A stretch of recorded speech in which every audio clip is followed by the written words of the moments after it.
Je pense, si vous avez l'habitude de venir ici à Bangassou, une année de cela, vous auriez pu constater vous-même les changements positifs qu'il y a eu depuis cette date. Je crois une année de cela, vous avez eu les âmes qui circulaient dans la ville. Une année de cela, vous avez les camps de déplacés où les gens ne pouvaient pas sortir, il y avait des blocages tout au cours du camp. Et même les commerçants locaux ne pouvaient pas aller dans les camps pour vendre des marchandises. Une année de cela aussi, on entendait toujours des tirs dans la ville, un peu partout dans tous les quartiers. Il y a beaucoup de gens aussi qui vivaient de l'extérieur, ça veut dire en RDC, la République voisine. L'institution de l'État n'était pas toute présente ici à Bangassou.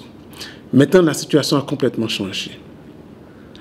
Avec l'accord de paix qui a été signé par toutes les entités, y compris le groupe armé anti-Banaka dans la ville, je pense que la situation a complètement changé parce qu'on a pu mettre en place un programme de CVR pour démobiliser, donc, pour collecter les armes et aussi faire de la formation et aussi donner des kits d'intégration à tous les anciens combattants et aussi à des gens qui vivent dans la communauté qui étaient vulnérables aussi.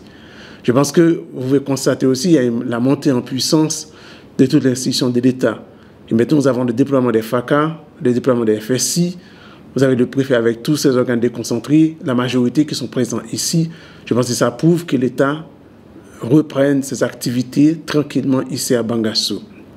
Il y a aussi, ce qui est plus important, c'est la libre circulation des personnes et des biens qu'on n'avait pas auparavant, maintenant, qui est effective, où les gens du site peuvent déplacer pour aller au marché, pour vaquer librement à leurs activités.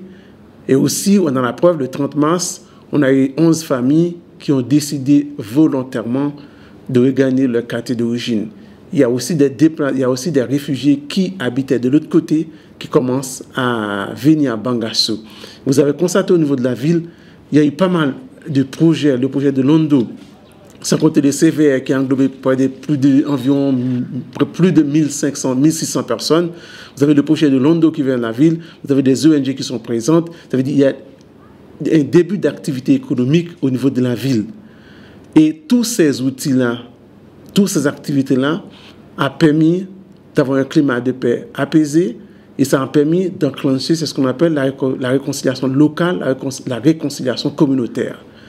Et je veux pour preuve, quand les 11 familles ont décidé volontairement de rentrer à Tokoyo, ce sont la population de Tokoyo, ou bien les gens qui sont les entités de Tokoyo qui sont allés dans les sites pour les chercher, pour les ramener au son des tam-tams.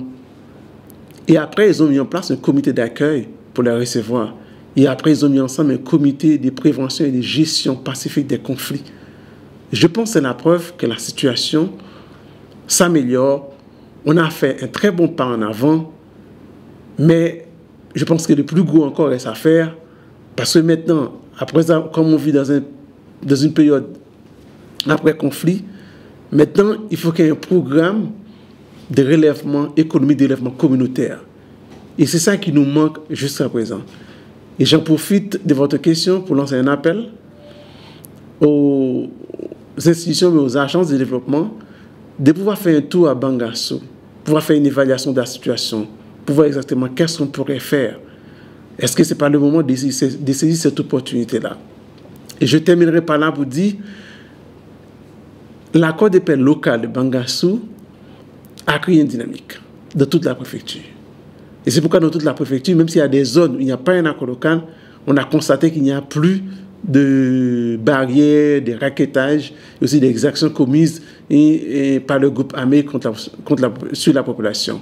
Et aussi, ça a permis aussi qu'à Gambo et Pombolo, on arrive, la population, vers les entités de ces deux communes qui étaient vraiment des ennemis près de 2 à 3 ans, maintenant, ils se sont réconciliés en signant un accord local de paix depuis le mois de février et jusqu'à présent, tout marche bien.